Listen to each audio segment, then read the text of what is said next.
ប្រទេសកម្ពុជាលែងមានករណីស្លាប់ដោយសារជំងឺគ្រុនចាញ់ចំនួន8ឆ្នាំជាប់គ្នាចាប់តាំងពីឆ្នាំ2018រហូតដល់ឆ្នាំ2025នេះបើយោងទៅតាមរបាយការណ៍មជ្ឈមណ្ឌលជាតិប្រយុទ្ធទៅនឹងជំងឺគ្រុនចាញ់ប៉ារ៉ាស៊ីតសាសបណ្ណកសាសនៃក្រសួងសុខាភិបាលរបាយការណ៍ដែលផ្ដល់ទៅដោយលោកវិជ្ជបណ្ឌិតហ៊ុយរេកុលប្រធានមជ្ឈមណ្ឌលជាតិប្រយុទ្ធនឹងជំងឺគ្រុនចាញ់បង្ហាញថាក្នុងឆ្នាំ2025ជំងឺគ្រុនចាញ់មានចំនួនសរុប52ករណីនិងគ្មានអ្នកស្លាប់ថយចុះចំនួន84%បើធៀបនឹងឆ្នាំ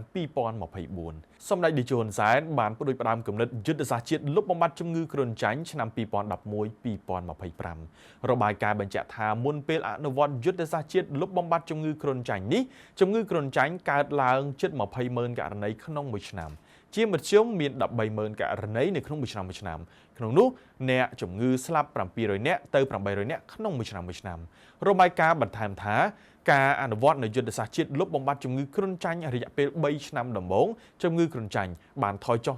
30%និងបន្តថយចុះយ៉ាងគំហុកជាបន្តបន្ទាប់ជាង95%រយៈពេល5ឆ្នាំចុងក្រោយនេះស្ថានភាពស្លាប់ដោយសារជំងឺគ្រុនចាញ់ប្រចាំឆ្នាំបានថយចុះពី93នាក់ក្នុងឆ្នាំ2011មកនៅ0នាក់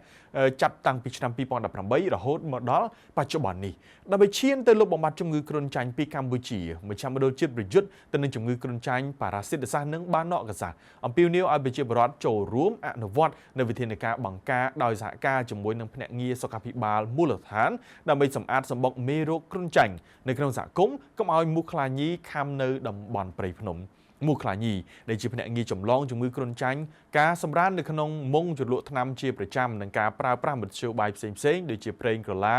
លាប